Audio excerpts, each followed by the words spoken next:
Assalamualaikum teman-teman, saya Randy Adha, Sekilas IT. Ternyata AMD skip chipset motherboard 700-nya ya. Jadi update terbaru motherboard AMD dari chipset 600 yang dirilis tahun 2022 kemarin dan langsung ya merilis chipset 800 seriesnya. Jadi tidak ada motherboard AMD 700 series. Kira-kira kenapa ya? Ada yang tahu nggak? Coba dulu komen dulu di bawah ya. Kayaknya AMD tuh ya pengen langsung aja gitu, cepet kasih teknologi yang terbaru. Kalau misalkan nantinya rilis dulu motherboard chipset 700, update-nya sedikit-sedikit gitu, tanggung gitu. Ya udah mending semuanya di motherboard 800 series ini gitu ya, semuanya menggunakan teknologi baru. Mantap banget nggak tuh ya? Apa bener alasannya seperti itu? Ya udah, kita cari tahu dulu sekilas aja gitu ya. Kebetulan di sini saya pegang motherboard nih, motherboard terbaru ya dari ASRock X870 Pro RS Wi-Fi 7. Sebetulnya ASRock tuh punya 7 jajaran motherboard X870-nya. Yang saya pegang ini tuh kedua dari bawah ya. Yang paling bawahnya ada yang Pro RS tapi yang non Wi-Fi. Kalau yang seri tertingginya ada X870E Taichi. Nah, itu yang paling mahalnya. Oke, kita lihat dulu tabel ini. X870 dan X870E sudah dibekali dengan PCI Express 5.0. Berbeda dengan chipset sebelumnya, X670 PCIe 5.0-nya tuh hanya ada di varian X670E aja. Ya, ini udah ada tanda-tandanya kalau AMD tuh pengen cepet-cepet melompat gitu ya ke teknologi yang paling canggih. Bisa jadi nanti RTX 5000 series dan Radeon 8000 atau RDNA 4 bakalan optimal dijalankan di PCI Express 5.0. Ya, kita tunggu aja gitu ya di tahun depan 2025 gitu. Apakah benar atau enggaknya ya. Terus upgrade-nya lagi dari PCIe lainnya ya. Si X670 yang lalu walaupun tersedia lebih banyak 44 jalur, tapi hanya bisa menggunakan 8 line untuk support PCIe 5.0. Nah, di X870 ini tuh diperbanyak untuk jalur yang support PCI Express 5.0-nya. Jadi nantinya bisa berbarengan nih, pakai GPU yang support PCIe 5.0 dan 2 NVMe Gen 5 juga bisa optimal speednya. Ya tergantung motherboardnya nanti ya ketika ditancapkan di motherboard series 870 ini. Lalu untuk dukungan USB 10 GB per second juga lebih sedikit di X870, tapi sebagai gantinya bakalan ada USB 4.0 yang akan menjadi standar di semua jajaran motherboard 800 series. Kecepatannya tuh bisa mencapai 40 GB per second. Ya mending ini ya daripada 10 GB per second banyak gitu, ya udah mending USB 4.0 aja yang lebih cepat. Dan satu lagi teman-teman, AMD ini tuh mengharuskan semua jajaran motherboard 800 series harus sudah menggunakan Wi-Fi 7, Wi-Fi 7 gitu ya. Jadi ya nanti di seri terendah juga bakalan ada Wi-Fi 7-nya. Apalagi nanti di motherboard B840 versi entry level bakalan ada USB 4.0-nya. Ya walaupun ternyata hanya dibekali PCI Express 3.0 aja ya untuk seri B840-nya. Oh ya, ngomong-ngomong di tabel yang AMD bagikan ini nggak ada series A820 ternyata ya. Jadi paling rendah tuh di motherboard series B840 untuk jajaran 800 series. Oke, sekarang kita akan lihat lebih detail lagi tentang si ASRock X870 Pro RS Wi-Fi 7 ini. Motherboard ini bertemakan putih, layar PCB-nya semuanya putih. Yang kelihatan beda sekarang tuh dari seri Pro RS adalah heatsinknya. Besar banget, ukurannya XXL Pyram heatsink. Motherboard ini dilengkapi dengan 12 plus 2 plus 1 power paste dengan teknologi DRMOS. Tiap paste-nya tuh 80 ampere. Ini udah sangat cukup sekali untuk menghandle sekelas Ryzen 9 9950X sekalipun. Kita akan tes nanti ya. Udah pasti 8 layer untuk PCB-nya. Dan di bagian slot RAM ada 4 yang tentunya udah support XMP dan Expo dengan speed 8000 MHz. Wah, kenceng banget ya. Tapi sayangnya di sini saya belum pegang tuh memori sekenceng itu. Tapi nanti akan saya coba aja gitu overclock ya, bisa atau enggaknya. Nah, di bagian slot NVMe ini udah support PCIe 5.0. Yang ini tuh udah punya mode slide ya, DIY friendly design. ASRock nyebutnya kayak gitu. Jadi tanpa harus pakai obeng untuk instalasi NVMe. Tinggal didorong ke depan aja untuk buka heatsinknya, dan untuk pasang NVMe-nya tinggal di slide aja penguncinya, udah disediain. Pokoknya simple ya. Ini di seri yang paling rendah ya, apalagi di seri Taichi yang paling tinggi. Bisa jadi lebih unik tuh ya.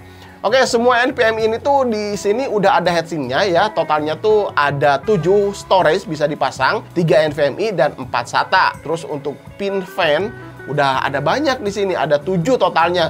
2 CPU fan, 1 I/O pump, dan 4 untuk fan heatsink. Untuk estetikanya, RGB-nya ada 3 pin dan RGB header-nya ada 1 pin.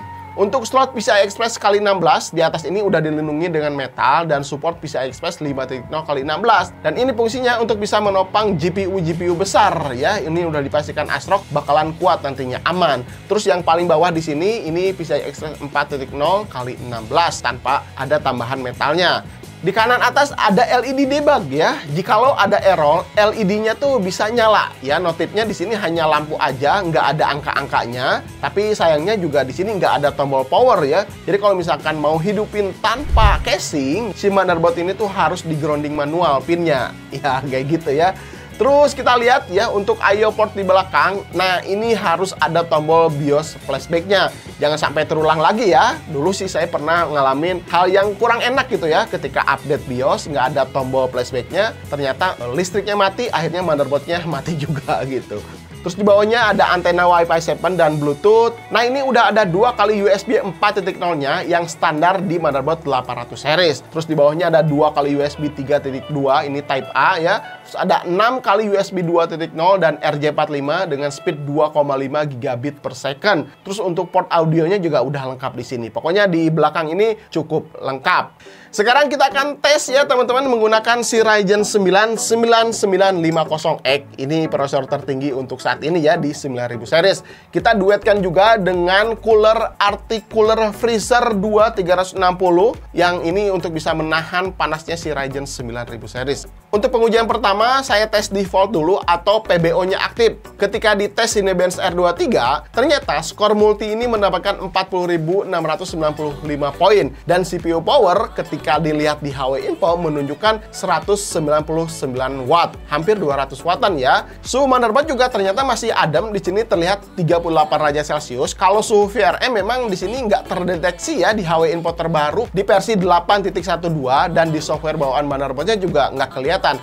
Tapi kalau melihat dari suhu yang ditampilkan untuk motherboard, paling panas rata-rata hanya di 66 derajat Celcius. Dan untuk chipset motherboard juga masih adem sekali di 54,6 derajat Celcius. Ya, suhu-suhu seperti ini masih dalam batas wajar dan aman. Berarti memang motherboard ini sangat kuat lah untuk menghandle prosesor kelas tinggi seperti si Ryzen 9 9950X. Bahkan kalau misalkan kita bisa overclock, ya tentunya motherboard ini juga masih tetap bisa. Tambahan testing aja, ada Cinebench R20 mendapatkan skor multi 16.322 poin dan Cinebench R15 di 6.445 CB. Ketika pengujian ini memang prosesor hanya menyentuh di 160 wattan ya, jadi lebih tinggi ketika pengujian Cinebench R23 tadi. Bonus juga di sini saya tes aja sekaligus ya. Kebetulan saya punya RX 7800 XT yang 16 GB. Jadi saya tes 3D Mark Fire Strike mendapatkan skor 44.650 poin, di time spy-nya 18.746 poin dan di port royalnya 10.720 poin. Ya angka-angka ini cukup tinggi lah ya. Kalau melihat pengujian ini memang paling panas ketika pengujian tadi di awal ya. Cinebench R23 itu yang suhunya atau wattnya bisa menyentuh 200 wattan. Nah gitu teman-teman, gimana ya performa si X870 Pro RS Wi-Fi ini. Kalau misalkan kita melihat dari harganya, ketika saya lihat-lihat di e-commerce tuh dibanderol 4.490.000-an. Kalau seri tertingginya ASRock yang X870 Taichi ini dibanderol di 8,99 jutaan. Harganya hampir 2 kali lipat ya. Tapi dengan budget 4 jutaan ini, kalau misalkan kebutuhan kita udah terpenuhi ya, portnya di sini udah kenceng, ada USB 4.0, terus PCIe-nya udah 5.0, Wi-Fi 7-nya udah ready, udah siap semuanya. Terus bisa handle Ryzen 9 yang terbaru juga ya, 9950X tadi gitu ya. Terus apalagi gitu ya? Ya udah, kalau misalkan mau rakit PC tertinggi pakai seri Pro RS juga ternyata masih terpenuhi juga. Kecuali kalau kalian memang butuh yang fitur lebih ekstrim gitu ya, atau mau overclock lebih tinggi, ya mungkin seri si Taichi X870E itu bisa jadi salah satu solusinya. Kalau misalkan ya kita pakai rehore terus pengen punya PC kenceng gitu ya, Ryzen 9 seri tertingginya, pakai motherboard X870 yang Pro RS Wi-Fi juga kayaknya udah cukup aja ya. Terbukti juga ketika tadi pas pengujian watt prosesornya ketika load 100% ya di Cinebench R23 tuh mencapai 200 watt, tapi suhu-suhu dari motherboard ini masih terbilang cukup adem lah ya. ya. Jadi kalau misalkan kita pakai Ryzen 5 atau Ryzen 7, udah pasti motherboard ini udah sangat siap sekali gitu ya. Oke, gitu aja teman-teman. Jangan lupa nanti kalau misalkan kalian punya alasannya ya kenapa nggak ada 700 series, komentar aja di bawah. Mungkin gitu aja. Mudah-mudahan video ini bisa bermanfaat untuk kalian. Saya Randy Adhas, Sekilas IT. Assalamualaikum warahmatullahi wabarakatuh. Salam teknologi.